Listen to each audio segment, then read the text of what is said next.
Okay, fine. Mabilis kong inilabas ang cash sa loob ng wallet ko at itinapon sa kanyang muka ng paisa-isa bawat kuha. O ayan, isaksak mo sa bunganga mo. Isaksak mo sa pagmumukha mo. Isuksak mo sa bituka mo. Mukhang pera.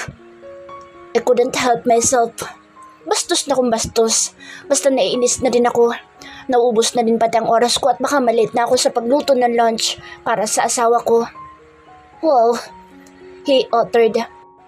Pansin ko ang pagkabigla sa kanyang mukha na tila hindi inaasahan ang mga salitang lumabas sa bibig ko.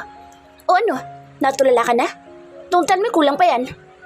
He blinked and cleared his throat after a few moments. Sandali nito ibinaling ang tingin sa iba at mahinang bumuga ng hangin bago muling humarap sa akin. Ang sama pala na ugali mo? He sarcastically said. My eyebrows raised. So what kung masama ang ugali ko? Ang mas mabuti pa ay pulutin mo na yung mga pera at lumabas na ng sakyan ko. Sinasayang mo lang oras ko. Napasinghap na lang ako sa pagkabigla at muntik ng mapatili nang mabilis nitong kinabig ang bato ko at walang sabi-sabing sinakop ang labi ko. My eyes widened and I froze for a moment. Holy shit. Namatauhan ay tinangka ako magprotesta pero mahigpit niyang hinawakan ng palapulsuhan ko at isinandal ako. Hanggang sa naramdaman ko na lang ang unti-unting pagbaba ng upuan. Pinindot niya na pala ang button. Pinilit kong iiwas ang mukha ko pero mabilis niyang nahabol at muling sinakop. Sinubukan ko ring sipain siya pero mabilis niyang inipit ang paa ko gamit ang kanyang mga paa para hindi ako makagalaw. And I can't move. Hindi marahas ang kanyang paghalik sa akin. Marahan lang at parang iniingatan niyang makagat ang labi ko. Hanggang sa sumuko na lang ako sa pagpupumiglas. Basta namalayan ko na lang na tinutugon ko na ang kanyang halik. Sinasabayan ko na ang galaw ng kanyang labi. Pero sa kalagitnaan ng pagtugon ko ay siya naman pagbitaw niya. So it's true that I'm a good kisser, huh? And he smiled at me warmly. Ang sarap ng labi mo. Para naman ako natauhan na malakas siyang itinulak sa dibdib. And he laughed. Umalis na sa ibabaw ko at bumalik sa upuan. Gago ka ba? Why did you kiss me? I yelled at him. Malas ko nang pinunasan ang labi ko gamit ang likod ng aking kamay. Oh, aren't you aware, my lady? Aware? You bastard! I tried to slope him pero tumama lang ang palad ko sa upuan dahil sa kanyang pagyuko para pulutin ang mga nagkalat na pera. And I heard him laugh. Talagang pinagtawanan pa ako. Oh, I'm sorry my lady, pero huwag mo sanang bigyan ng masamang kahulugan ng paghalik ko sa'yo. He finally looked at me again and smirked. Actually, ginawa ko lang yun para hindi ako makonsensya sa pagtanggap ng bayad mo. This is too much. Pinakita pa nito sa akin ang pinulot na pera sabay ngiti ng matamis. So para sulit ang pagbayad mo sa akin ay dinagdagan ko na lang sa bisyo ko. And good thing dahil mukhang nagustuhan mo naman. He winked at bago pa ako makasagot ay mabilis na itong nakalabas ng sasakyan. Sandali lang. Goodbye my lady. Till next time. Talagang sumaludo pa bago tumakbo pa alis. Hindi ko na napigilan ang sarili ko at lumusot na sa bintana ng kotse. You drug addict! Psychopath! Huwag kayong lumapit sa lalaki yan. He's not just a drug addict, but he's also a rapist. Hay na hayan ngayon. Kakatapos lang gumamit ng bawal na gamot. I shouted, dahilan para mapatingin sa akin na ibang tao sa paligid. Bigla namang napahinto ang lalaking sinigawan ko at hindi makapaniwalang napalingon sa akin. And I gave him a devil smirk before showing him my middle finger. Damn you! I mouthed as my middle finger raised. His eyes widened at me. And when he looked around, napunta sa kanya ang tingin ng mga taong dumadaan at nakatambay sa tabi ng kalsada.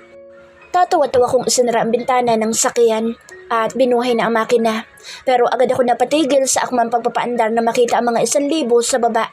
Hindi pala inubos ng kuha lahat ng lalaking iyon. Talaga nagpakipot pa. As if naman hindi ko alam na mukhang pera siya. Nailing kong pinulot ito isa-isa ang mga nagkalat na pera. At nang maubos ng putin ay muli ko inilagay sa wallet ko. Pero agad ako natigilan nang hindi na makita ang phone ko. Wala sa loob ng bag at wala din sa loob ng sasakyan. Ganoon na lang ang paglaki ng mga mata ko nang may ma-realize. Holy shit! Inakaw na lalaki yun ang phone ko.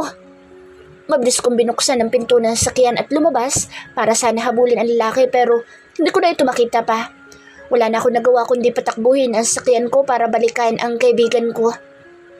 Talagang malalagot sa akin na magdanakaw na yun. Hindi ko mapigilan ang manggigil habang nagmamaneho. Kinabahan na ako bigla. Baka tumawag sa Sandro at sagutin ng lalaking iyon. Siguradong mabubuking ako pag nagkataon. No, hindi ito maaari. Kailangan ko mahanap ang lalaking yun ngayon din mismo sa araw to para mabawi ang phone ko bago pa tumawag ang asawa ko. Talaga malilintikan sa akin na magnanakaw na iyon oras na makita ko.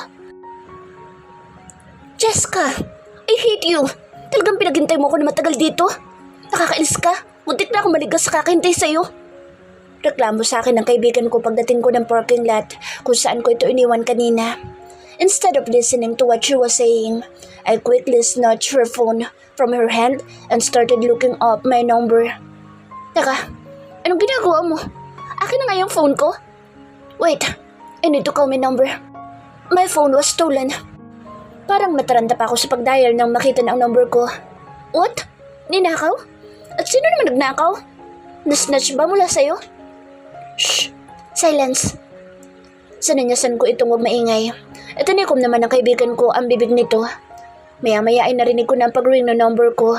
Akala ko ay hindi na sasagutin pero sa pangatlong ring ay sa wakas ay sinagot din ito. Yes, hello? And it's him. Tama nga ang hinala ko. Talagang ninakaw nga ng lalaki yun ang phone ko. Boses niya lang naman ang sumagot. Give me back my cellphone if you don't want me to call the police. I shouted. I couldn't help it. I heard him chuckle.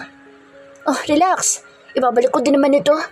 Pero bago yun, sabihin mo muna kung anong password nito. Natagilan naman ako. Password? Oo nga pala.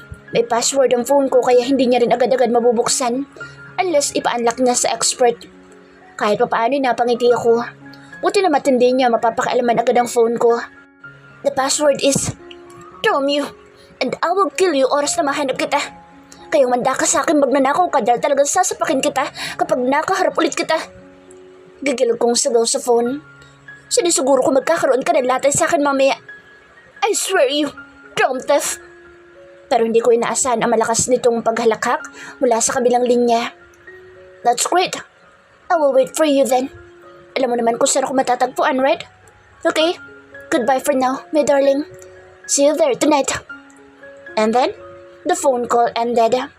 Napamaang na lang ako at hindi makapaniwalang napatingin sa screen ng hawak kong cellphone. Ba't talagang binabaan ako ng lokong iyon? Pues, manda ka talaga sa akin mamaya.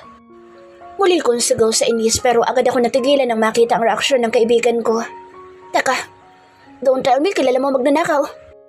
Napatikim naman ako at ibinalik na ang phone sa kaibigan ko matapos ilagay sa blacklist ang number ko. Yes, I mean, kanina ko lang siya nakilala. Nanlilimos kasi siya ng pera at naawa naman ako pero nabinigyan ko na. Hindi ko naman inaasahan na nanakawin niya palang phone ko. Nagulat na lang ako nang habulutin niya sa kamay ko. At yun nga, hindi ko na mahabol pa kasi ang bilis niyang tumakbo. Ay Lyda, namilog naman ang mga mata ni Bea sa akin at napahawak pa sa bibig. OMG, so ibig sabihin ay taong grasa ang nagnakaw ng phone mo? Parang gano'n na nga. O siya, bumaba ka na ulit ng sakyan ko at magpasundo na lang sa boyfriend mo. Di ba may date kayo ngayon? Bea's eyebrows raised. Teka, akala ko ba magpapatulong ka pang magluto para sa mahal mong asawa? Nagbago ng isip ko. Susunod na lang siguro. Medyo late na kasi magluto. Sure ka? Baka naman mamaya niyan tawagan mo ulit ako kung kailan kasama ko ng boyfriend ko. Talagang hindi na kita pupuntahan kahit magmakaawa ka pa. Hindi ko naman mapigilan ang mapaikot ng mata at maartang napairap. Hello, alam mo namang ninakaw ang phone ko at hindi pa ako nakakabili ng bago, di ba? And hindi ko rin naman memorize ang number mo, kaya paano naman kita matatawagan, aber? And she finally smiled. Okay, have a great day with your husband. Excited na bumaba muli si Bea. Ingat sa pagdadrive. Thanks, ikaw din. Mag-ingat ka sa boyfriend mo. Baka pinagtataksilan ka na pala nang hindi mo alam. Excuse me? My boyfriend is loyal and faithful to me. My best friend rolled her eyes. Napangisi na lang ako. Muli ko nang pinatakbo ang kotse ko paalis habang panay ang pagbuga ng hangin para pakalmahin ang sarili ko. Kinakabahan pa rin ako na baka tumawag sa Sandro at sagutin ng lalaking iyon. Kailangan ko magmadali. Kaya naman imbis na umuwi sa bahay para magluto ng lunch ay pinili ko na lang na pumunta sa kumpanya ni Lolo. Gusto ko pa sanang dumaan muna sa restaurant ni Alvin para umorder ng pagkain pero hindi na pwede at baka mahuli ako ng dating. Mahirap nang magsisipa ako sa hindi pagpunta ng maaga. Pagkapasok sa loob ng building ng Sevilla Holdings ay dumiretso agad ako sa opisina ni Sandro. Tulad ng nakasanayan ay hindi na ako kumatok pa at diretso nang binuksan ng pinto. Pero pagpasok ko ay walang tao sa loob ng kanyang opisina at tanging nakabukas na laptop lang ang naiwan. Parang lumiwanag naman ang mukha ko lalo na makita ang kanyang phone sa ibabaw ng table. Patakbo na ako lumapit at nagmamadali itong dinampot.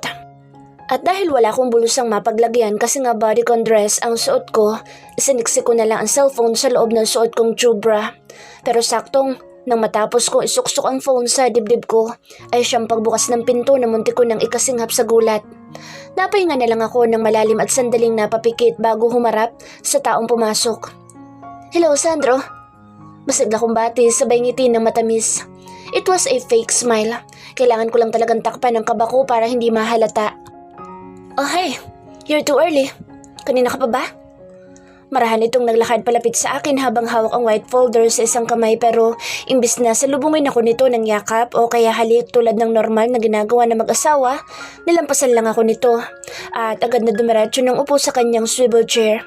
Napasimangot na lang ako at hindi mapigilan ang ma-disappoint. Ano pa nga bang inaasahan ko? Dapat ay masanay na ako na para lang kaming ewan, parang hindi mag-asawa. "Where's the food? Akala ko ba'y pagluluto mo ako for lunch?" He look around. Tila hinahanap ko may dalang akong pagkain sa kanya. So, inaasahan niya talaga ang luto ko? I can't help but smile. Medyo nabawasan ang inis ko ng konti. Actually, kaya ako nandito ay para itanong sa'yo kung anong gusto mong pagkain for lunch. I-order na lang kita. He look up. Hindi mo na ako pagluluto? Napakagatlabi naman ako para pigilan ang paglapad ng aking ngiti. Bukas na lang siguro. Nag-grocery pa kasi ako kanina. And I think, late na ako pagluluto pa kita. Baka abutin pa ako ng hapon. Alam mo namang hindi pa ako ganun kagaling magluto. Pero promise, bukas na bukas ay maaga akong gigising para ipagluto ka. Itinaas ko pang isa kong kamay tanda ng panunumpa. Kahit na nagbuka na akong ewan. Ang awkward kasi alam kong parang wala lang naman ako sa kanya. Okay. He shrugged. So anong gusto mong kainin for lunch para maipag-order na kita? No thanks. Ako na lang bahalang umorder para sa sarili ko. Sure ka? He nodded without looking at me. Itinuon ang atensyon sa kanyang nakabukas na laptop at binaliwala na ako. Ni hindi man lang ako naalalang tanungin kung kumain na ba ako o nagugutom na. Nakakainis sa totoo lang. Hindi na nga marunong mag-sorry, hindi pa marunong manlambing ng asawa. Sana nga ganito din siya kalamig sa kabit niya. But I think, hindi. Dahil nakakaya niya akong iwanan sa isang tawag lang ng bruhang iyon. Pero buti na lang ngayon ay pansin kong hindi na tumatawag mula nang napaalis sa kumpanya ni Lolo. Sige, goodbye. See you later. Paalam ko pero tinanguan lang ni Sandro. Wala na akong nagawa kundi lumabas ng kanyang opisina habang nakasimangot. Talagang baliwala lang ako sa kanya pero okay na rin to. Mas mabuting umalis na nga ako bago pa niya hanapin ang kanyang cellphone. Hindi na ako dumaan pa sa opisina ni Lolo at muli na lumabas ng building. Pagkapasok ko sa loob ng kotse ko ay mabilis ko inilabas ang cellphone na itinago ko kanina sa dibdib ko. Pero ganoon na lang ang pagkadismaya ko na makitang kailangan pa ng password para bumukas. Hindi ko mapigilan ang mapapadyak sa inis at patapo na inihagas ang phone sa backseat. Muli ko nang pinaandar ang sakyan at napagdesisyon ng puntahan nila ang club kung saan nagtatrabaho ang lalaking iyon. Kailangan ko mabawi ang phone ko sa araw na ito. Mahigit 20 minutes lang ang pagmamaneho ko nang sa wakas ay inihinto ko na sa parking area ng club ang sasakyan ko. At bago lumabas ng sasakyan ay nagsuot muna ako ng shades and block up. Pero paghinto ko sa harap ng glass door ng club ay may nakasabit na karatula sa pinto. It's closed. May time din na nakalagay kung anong oras pa magbubukas. 6:30 p.m. pa. Nung mapatingin naman ako sa suot kong wristwatch ay 12:43 p.m. pa lang. Ibig sabihin ay matagal pang oras na hintayin ko kung sakali. Kaya naman imbis na umalis ay kinalabog ko na lang ang pinto ng club. Bahala na, basta kailangan ko talaga makaharap ang magnanakaw na iyon. Hindi ako nagsasalita at basta lang kinakalabog at pinagsisipa ng malakas ang pinto para marinig ng tao sa loob ko sakaling meron man. Pero I'm sure meron. Imposibleng wala. Hindi ko mapigilan ang mapanguwi dahil sa pagsakit ng kamay ko. It's an iron door. Medyo matigas kalampagin. Kaya naman kaysa manakit ang kamay ko ay hinubad ko na lang ang isa kong stiletto at ginamit ang takong nito pang kalampag. Napahinto lang ako nang marinig ang mahinang tunog ng pag-unlock ng pinto.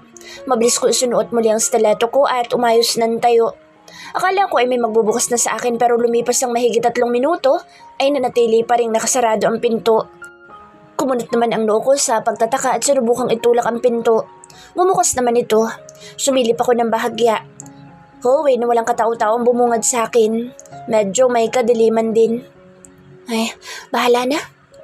Napagdesisyonan kong pumasok na lang at nilakad ang may kadiliman na hallway. Pero nang tuluyan na akong makarating sa loob, ay agad ako napahinto nang makita ang 3 lalaki nagiinuman sa may glass table habang nagtatawanan. Napahinto lang sila nang makita ko. Hey, Miss Beautiful. You're too early. Sarado pa kami ngayon. Bumalik ka na lang mamayang gabi. Wika ng isang lalaki matapos akong pasadahan ng tingin. Actually, lahat sila ay pinasadahan talaga ako ng tingin mula ulo hanggang paa. Medyo nakahinga naman ako ng maluwag kahit papaano. Parang hindi naman sila mukhang mga manyakis. Tingin ko ay dito rin sila nagtatrabaho. Maybe, macho dancer din. In fairness, ang gugwapo pala talaga ng mga macho dancer dito sa nightclub. Kaya siguro puno ng mga babae gabi-gabi. Actually, I'm here dahil may nahanap ako lalaki. Napahalukip-kip na ako. Nandito ba siya ngayon? Who? The man in black polo asked. The macho dancer of this club, the cowboy. Is he here? Nakatingin ang 3 lalaki nang marinig ang tanong ko. Bro, may macho dancer ba tayo? May cowboy ba? Pabulong nitong tanong sa isa't isa pero hindi ko na masyadong marinig dahil mahina at ang silang 3 ang nakakarinig. Bro, I'm sure si Lucas yung hinahanap niyan. Napabalang ang tingin ko sa lalaking sumabat. Saka ko lang napansin na may isa pa palang lalaki ang nakatayo sa bar counter habang nagpupunas ng mga glass wine. Nakasuot naman ito ng white polo na nakatupi hanggang siko at nakabukas pa ang 3 botones. Dahilan para makita ang matipunong dibdib. Oo, yun nga. May atraso sa akin na lalaking iyon. Oh, halos magkakasabay nilang sambit na may pagkamangha at napatangu-tangu pa hanggang sa unti-unti nang sumilay ang mga nakakailokong ngisi. So, ikaw pala yun ha? One of them murmured. Gusto kong ilabas niyo ang lalaking iyon at iharap sa akin ngayon din. Well, sad to say, but he's not here right now. Maybe later he will come. The man in black polo replied.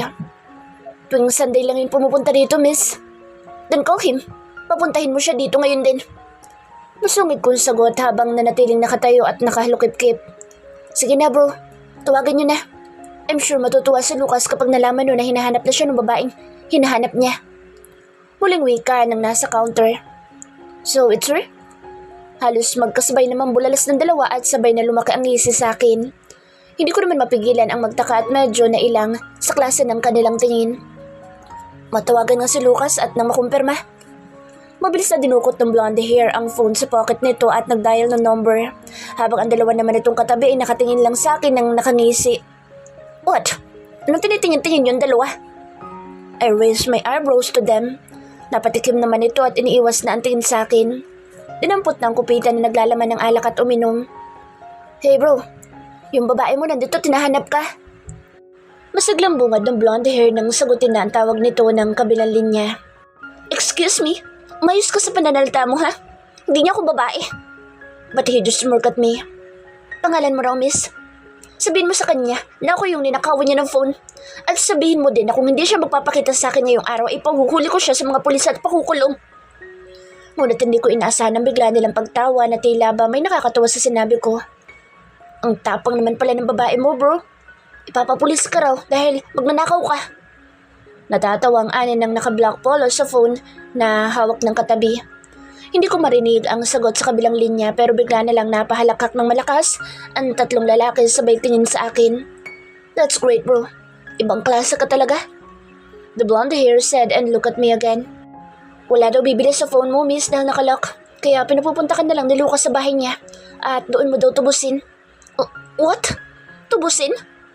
Habat ang kapal din pala talaga ng pagmumukha ng lalaki iyon. Talagang binabalak ibenta ang phone ko tapos ngayon ay gusto ipatubos sa akin. Sige, sabihin mo kung anong address ng bahay niya at ako na mismo pupunta. The blonde hair smirked again. Ibinaba na nito ang phone at ibinusa na bago tumayo. Ihatid na kita sa bahay niya. Medyo delikado kasi kapag ikaw lang mag-isang pupunta. Baka mapahamak ka pa sa daan. No thanks. Baka mas mapahamak pa ako kapag kasama kita. Just tell me the address. Ako na bahalang pumunta na mag-isa. He frowned. You're so mean to me, miss. Do I look like a rapist to you? At talagang ayaw mo magpahatid sa akin? Hindi bro, mukha ka raw kasi magnanakaw katulad ni Lucas. Sabat ng isa sabay tawa kasama ng dalawa pang lalaki. Napairap naman ang blonde hair sa mga kaibigan na tumakbang na palapit sa akin habang nakapamulsa ang dalawang kamay sa suot nitong slocks. Mas safe akong kasama kumpara kay Lucas, miss. Cactus kung naging halaman ng isang iyon. Pwede kang matinik kapag lumapit ka sa kanya. It's too late bro. Natinik na yan ni Lucas. Last week pa yata kung hindi ako nagkakamali. Kaya huwag ka nang umepal pa at baka mapag-initan ka pa noon. Agad naman sabat ng nasa counter pero hindi ito pinansin ng blonde hair at nakatingin lang sa akin. Don't worry miss. I'm a rose. Pwede kong ihalin tulad sa isang kaakit-akit na rosas. So in other words, you're safe with me. Kaya sasamahan na kita para maging safe ka sa pupuntahan mo. Napaismid ako nang wala sa oras. Pinagkaiba nun. Parehas din namang may tinik ang cactus at rosas. Idiot. Ibigay mo na nga lang sa akin ang address. Dami mo pang satsat eh. I said and rolled my eyes. Damn it. Napakamot na lang ito sa batok at napatawa naman ang tatlong kasama. Pero naibalik nito ang tingin sa akin ay naka-devil smirk na. Kung ganun, bahala kong hanapin mag-isang address niya. Hindi ko sasabihin sa'yo. And he sat down again. Napamaang naman ako. Tila hindi makapaniwala. Di kaya kasabwat nila ang lalaking iyon? Halatang pinagkakaisahan nila akong lahat. Pero hindi ito maaari. Hindi ako papayag na hindi mabawi ang phone ko. Ang mas mabuti pa ay samahan mo na lang kami uminom dito, miss. Hintayin mo na lang pagdating ni Lucas mamaya. I'm sure, pupunta naman yun dito lalo't alam nang nandito ka at hinahanap mo siya. No, mahalagang oras ko kaya wala akong panahon para hintayin na magnanakaw na iyon. Sure akong hindi yun magpapakita dito dahil alam na niyang nandito ako. Mabilis na akong humakbang papasok sa bar counter at hinawakan sa braso ang lalaking nagpupunas ng mga glass kanina na ngayon ay tapos na. Ikaw na lang sumama sa akin. Mabilis ko na itong hinila palabas. No, miss! Hey! Hindi ko pwede. I'm the owner of this club. Oh, ikaw naman pala ang owner. Pues dapat lang na maging responsable ka sa mga staff mo at customer.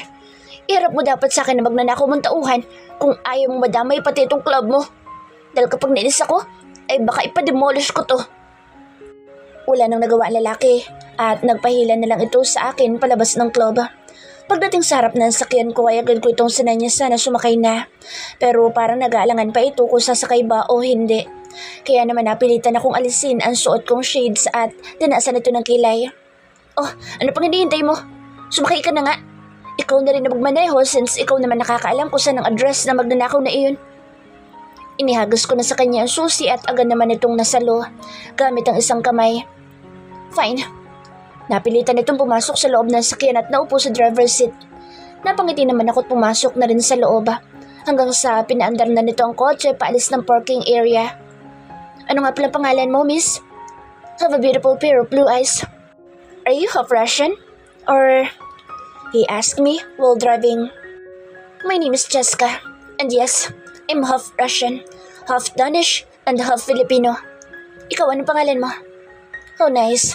Kaya naman pala napaka-unique ng ganda mo. Ang dami mo naman palang half. And by the way, just call me Ivan. Napatangutango naman ako. Nice name, Ivan. Pero pwede bang pakibilisan naman ang pagmamaneho mo? Mas mabilis pa sa atin ang pagong eh. Hindi ko mapigilan ang mapairap. Seriously, sobrang bagal. Baka abutin pa tayo na 1 taon sa daan kung ganyan kakabagal magmaneho. Para kami sakit. He chuckled. Okay. Hold tight then. Here we go. Ganoon na lang pagsinghap ko sa gulat ng bumilis na lang bigla ang takbo ng aming sakyan. At lahat ng nasa unahan ay bigla na lang namin itong nalampasan at naiwan sa ere.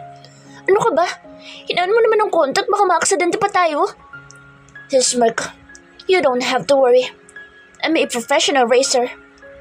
He replied calmly. Tom, kaya naman pala. Wala na ako nagawa kundi ang kumapit sa seatbelt na nakakabit sa katawan ko. Basta lumalaki na lang bigla ang mga mata ko tuwing lumulusot ang sakyan namin sa gitna ng mga kotse sa aming unahan. Pakiramdam ko ay parang hinahalongkat ang bituka ko. Sa sobrang bilis ng sakyan namin ay hindi ko na alam kung saang highway na kami dahil parang hangin na lang ang paligid sa paningin ko. Sanay din naman ako sa mabilis dahil minsan ay mabilis din ako magmaneho.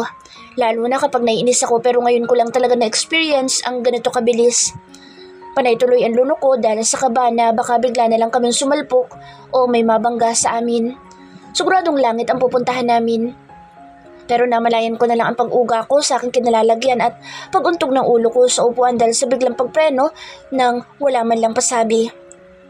"We're here," Ivan announced. Damn it, parang nagkaroon ng star-star ang mata ko. "You asshole, nananadya ka ba?" I shouted at him. Hinampas ko pa ang kanyang braso pero ngumisi lang ito sa akin at bumaba na ng sakyan. Kaya bumaba na rin ako at ipiniling na lang ang ulo ko para mapigilan ang pag-ikot ng aking paningin. Nang tuluyan na akong nakababa at napatingin sa paligid ay agad na nangunot ang noo ko. Puro mga maliliit na sari-sari store nakita ko at mga batang naglalaro ng tagu-taguan. May mga ilang grupo din ng kabataan na nagiinuman sa harap na isang maliit na tindahan kahit na tanghaling tapat. "Oh, saan ang bahay na magnanakaw mong stuff?" "Ayun, sundin mo lang daw ang eskinita na iyon at lumiko ka na lang kapag pagdating mo sa dulo. Doon mo makikita si Lucas." Pagturo ni Ivan sa kabilang kalsada matapos basahin na mensahe sa phone nito. Napatas ang isa kong kilay. "Don't tell me, di mo ko sasamahan?" "Oh, I'm sorry, pero may kailangan pa akong puntahan na importanteng meeting." "No, kailangan mo ko samahan sa ayod sa gusto mo." Hinawakan ko na ang braso nito at mabilis na hinila patawid sa kabilang kalsada.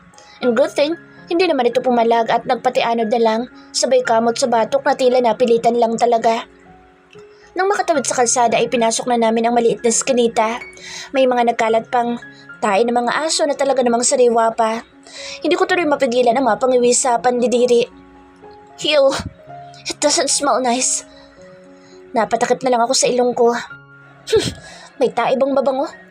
Kayo talaga mga babae. Napailing na lang si Ivan sa akin na may kasama pang pagsatsat. And I just rolled my eyes at him. Pero pagdating namin sa pinakadulo ng eskanita ay agad kaming napahinto nang makitang wala namang paliko na daan kundi puro kabahayan na ang bumungad sa amin. "Oh, akala ko ba may iba pang daan? Ba't puro bahay na ito?" Ay, baka mali tayo ng pinuntahan. Wait, iti-text ko ulit si Lucas. Muling binuksan ni Ivan ang kanyang phone at tumipa sa keyboard. "Tawagan mo na lang kasi diretso, hindi yung puro kanilang text." Napabunga na lang ako sa hangin at napahalukip-kip. "Oh, I'm sorry, but I hate wasting my voice, so I'll just text him." "What? Wasting his voice? Pinagsasabi ng lalaking to." "Well, I'm a singer in my nightclub. Marami ako mga tagahanga na puro mga magagandang babae. So my voice was exclusive to my fans only." Napairap na lang ako sa narinig. Seriously? May pagkapiloso po din pala isang ito at talagang napakayabang. Gwapong-gwapo lang sa sarili. Well, gwapo naman talaga siya and neat, but he's not my type. Lucas replied, "Mali daw tayo ng daan. Nasa kabilang skinita pala dapat." "Tatanga-tanga ka kasi. Tara na nga." "Mukhang naliligaw kayo ah." Sabay kaming napahinto ni Ivan sa akmang pag-alis nang marinig ang pagsigaw ng boss lalaki sa amin. Nang tingnan namin kung sino ay saka lang namin napansin ang 4 na lalaki na nagiinuman sa labas ng isang bahay. Puro mga wala pang damit pang itaas pero malalaki naman ang mga tiyan. "Sino hinahanap mo, miss?" Tanong sa akin ng isang kalbong lalaki na may balbas. Agad ito lumapit at tuminto sa harap ko at talagang pinasadahan pa ako ng tingin sabay dila sa kanyang labi na akala may nakitang isang masarap na putahe ng pagkain. Medyo nabastos naman ako sa klase ng tingin nito, kaya hindi na ako nakapagpigil at agad ko itong tinaasan ng kilay. "Kung sino man ang hinahanap namin, it's none of your business. Tumabi ka nga at daraan kami." Mataray kong sagot, dahilan para magbago ang ekspresyon ng mukha nito. Sandaling sumama ang timpla ng mukha ng lalaki na tila hindi nagustuhan ang sagot ko. At imbis na tumabi, ay hinarangan ako nito. "Napakabastos mo palang babae ka. Sayang lang, maganda ka pa naman at sexy." Pagkahitit nito ng hawak na sigarilyo ay hindi ko inaasahan na ibubuga sa mukha ko ang usok, dahilan para mapaubo ako nang wala sa oras. Napangisi naman ito at akmang hahawakan na ang mukha ko pero buti na lang ay agad akong hinarangan ni Ivan. "Don't you ever lay your dirty finger on her. Baka mabalik ko yung mga braso mo." He warned him. Parang hindi naman makapaniwala ang mukha ng lalaki sa narinig. "Ba't mga bastos pala kayo?" Agad nitong kanuwelyuhan sa Ivan. "Hoy, para sabihin ko sa'yo, ako ang kinatatakutan ng mga tao dito sa lugar na ito. Kaya umayos ka kung gusto mong makalabas pa ng buhay rito." And Ivan smirk. "Was, sila lang yun. Hindi kami. Minsan hindi pa ako natakot sa kalbong tulad mo." Malakas na itong inalis ang kamay ng lalaki at pinlipit, dahilan para mapangiwi ito sa sakit. Pero agad din itong binitiwan ni Ivan. Walang hiya ka! Akmang manununtok na ang lalaki pero mabilis na nakalapit ang tatlo nitong kasama at agad na umawat. Hey pare, tama na yan. Pagpigil na isang kasama at tiningnan kami. At kayo naman, palalampasin namin ito ngayon pero sa susunod ay hindi na. Kaya umalis na kayo dito bago pa namin kayo mabugbog. Yabang nyo? As if naman natakot kaming mabugbog nyo. Halata naman sa mga pagmumukha nyo kung gaano kayo kalampa. Mabilis ko nang tinakpan ang bibig ni Ivan at pinanlakihan ito ng mga mata. Naku, pasensya na po kayo. Sige, alis na po kami. Nakanguwi kong paalam sa apat na lalaki at hinila na ang braso ni Ivan. Tara na, umalis na tayo. Huwag mo nang patulan pa at baka hindi na tayo makalabas dito. I mouthed at him.